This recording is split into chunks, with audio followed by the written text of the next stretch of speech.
Welcome all. Good evening. We shall have a group presentation on socially responsible procurement.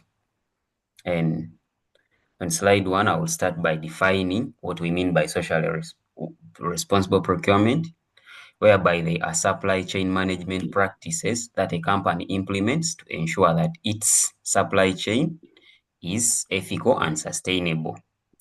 In SRP, we consider environmental and social impacts of materials, labor, and other costs associated with a project. We ensure that organizations source goods and services responsibly, prioritizing sustainability, fair labor practices, and corporate ethics while minimizing impacts on the people and planet.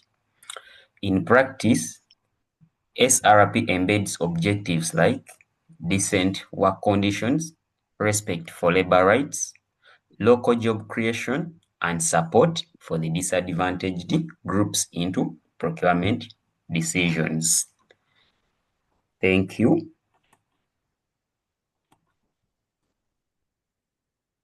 Thank you, Kujuna. This is Chisache putting the examples of socially responsible procurement in action. Now, when we're talking about examples, we consider ensuring diversity and inclusivity. For example, if you have a construction site, you make sure that the casual laborers are gotten from within the community, are sourced from within the community. Also, the people who provide food are also sourced from the community instead of bringing people from the outside. And then if we are to give real other examples of sustainable procurement, they include purchasing renewable energy, for example, using solar, using biogas instead of charcoal that is more friendly to the environment. Thank you. Thank you, Paula. I'm Nabali taking you through the core principles of the socially responsible procurement. These are the fundamental beliefs or values that guide SRP. My first point is environmental responsibility. Here we seek to procure from suppliers or companies with products that are of no harm to the environment. For example, if we are a food delivering company, we source biodegradable products like paper bags for packaging. These are less harmful to the environment as compared to the polythene bags that pollute the soil. We can also choose to source from local suppliers to avoid traffic emissions that come with long-distance sourcing. The vehicles used in long-distance sourcing release carbon monoxide that lead to air pollution.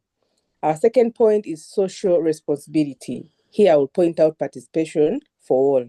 Here we actively seek out to include suppliers from underrepresented communities such as minority-owned, women-owned, and disabled-owned business. We give them equal opportunity to participate in the process of procurement. Thank you. Additionally, core principles of SRP presented Nabayunga, we have economic viability, we have commitment to ethical sourcing and promotion of supplier diversity. Our commitment to ethical sourcing involves procurement processes and procedures that respect human rights, transparency, and avoid corruption. Thank you. Thank you, Maria. This is Chegwabia. I'm going to present to you the steps to implementing socially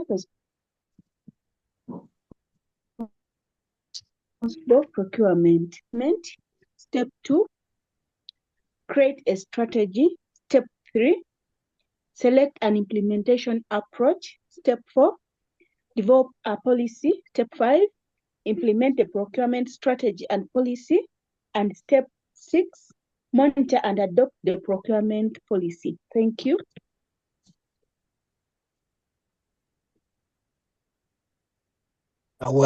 Thank you so much.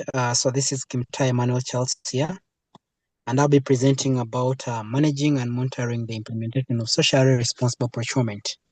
Among these is creating and maintaining a supplier master list, basically having a comprehensive directory of suppliers within the area of operation for the organization, ensuring that there is in place a policy, a comprehensive policy that handles procurement processes and protocols, but also maintaining a supplier, creating the supplier code of conduct and also maintaining it as well.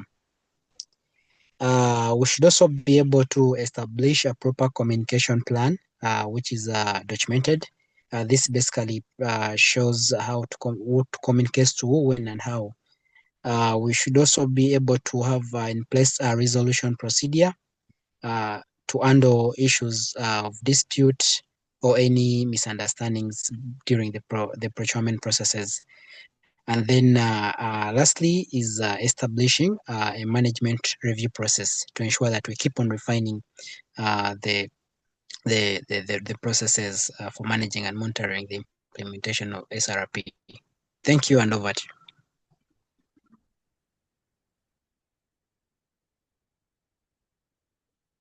you. Hila, benefits of socially responsible procurement. Here we basically have the benefit and we explained it. So we enhance brand reputation, whereby customers prioritize ethical and sustainable procurement practices. They often enjoy stronger brand image and customer loyalty. Then environmental sustainability as another benefit is that it encourages eco-friendly practices such as reduction in carbon emission footprints and minimize waste. This is a PO still on the benefits of SRP. There is regulatory compliance and risk mitigation.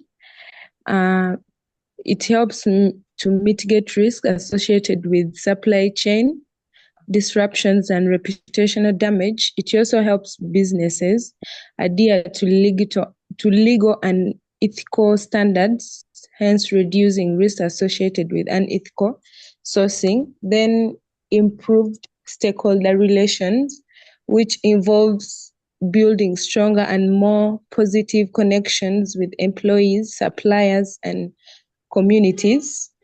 And therefore, it fosters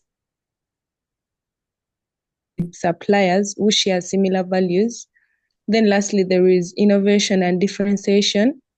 It drives development by encouraging organizations to develop new products, services, and processes that are more sustainable and responsible. Thank you. Thank you, Liz. Nabaje Hama, taking you through the challenges and how we can mitigate them. The first one is cost pressure. As you know, some of these products and services can be expensive. So what we do the cost-benefit analysis and we prioritize with the one that fits in our budget. And another one is evolving landscape of regulatory compliance.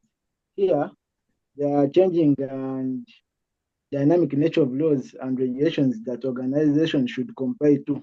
So what they do, the organization should stay vigilant and adapt their strategies to ensure that they meet these requirements to avoid hiccups.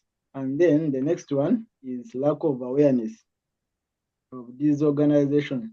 So of this, organizations should train and educate their staff about the principles and benefits of the SRP. Thank you. Kabale can continue with the challenges. Another challenge is institutional inertia and complexity. Traditional procurement systems emphasize cost and standardization. So adding social criteria requires new evaluation methods, staff training, and monitoring.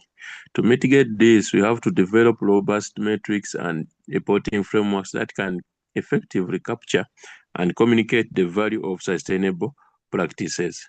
Another challenge is the enforcement and measurement. Lack of transparency or corruption can undermine SRP. For example, without diligent audits, a supplier might claim to employ marginalized workers without providing real benefits. So how should we mitigate this? We have to invest in technology solutions such as digital procurement platforms that can enhance transparency and streamline monitoring and reporting. Thank you for listening.